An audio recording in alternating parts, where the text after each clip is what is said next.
సమాజంలో మత విద్వేషాలు రెచ్చగొట్టే వారిపై కఠినంగా వ్యవహరిస్తామని డీఎస్పీ లింగయ్య అన్నారు. బుధవారం మక్తల్ పోలీస్ స్టేషన్లో విలేకరుల సమావేశం నిర్వహించారు. మక్తల్ పట్టణంలో వినాయక విగ్రహాల తయారీ కేంద్రంలో విగ్రహాలను ధ్వంసం చేసినట్లు సోషల్ మీడియాలో ప్రచారం చేస్తున్నారని, అలాంటి ఘటనలు జరగలేదని అన్నారు.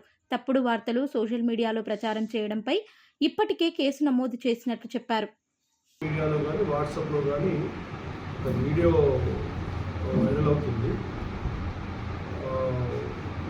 ఏంటంటే మక్తల్ టౌన్లో ఈ తయారీ దశలో ఉన్న వినాయక విగ్రహాలని కొన్ని వినాయక విగ్రహాలని డ్యామేజ్ అయినట్లయితే వాటిని అవి అంటే దానికి మతం రంగు పులిమి ఇది గణేష్కి ఈ విధంగా అవమానం చేశారు అని చెప్పేసి అని సోషల్ మీడియాలో ఒక వార్త స్ప్రెడ్ చేస్తున్నారు.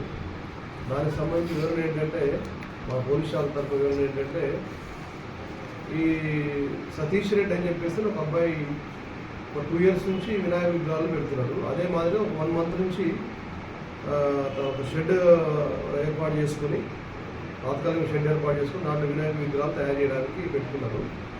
మొన్న అవి తయారీ దశలో ఉన్నాయి. మనం నెక్స్ట్ సెప్టెంబర్లో ప్రతిష్ఠిస్తారు. ఇంకా దానికి కలర్ ఇవ్వాలని కూడా ఏం వేయలేదు. ఇంకా తయారీ దశలో ఆయన చేస్తున్న క్రమంలో కొన్ని విగ్రహాలు మొన్న 14th నాడు ఆయన పని చేసుకొని ఇంటికి వెళ్ళిపోయిన తర్వాత నెక్స్ట్ 15th నాడు మార్నింగ్ వస్తే కొన్ని విగ్రహాలు చేతి వేళ్ళు, తర్వాత ఈ తొండెము, తర్వాత చేతులు ఇలాంటివి కూడా కొన్ని డ్యామేజ్ అయి ఉన్నాయి, అంటే వాటిని విరిగిపోయి ఉన్నాయని చెప్పేసి అని కాంప్లీట్ చేయడం జరిగింది కదా. దాన్ని ఇచ్చేస్తే మేము దాని ప్రకారం మేము కేసు నమోదు చేసుకున్నాం. ఆల్రెడీ గుర్తైన వ్యక్తులు ఎవరో వచ్చేసి మాకు వీటి డ్యామేజ్ చేశారని కాంప్లైంట్ ఇచ్చారు. దాని మీద ఆల్రెడీ కేసు రిజిస్టర్ అయింది మొత్తం పోలీస్ స్టేషన్లో.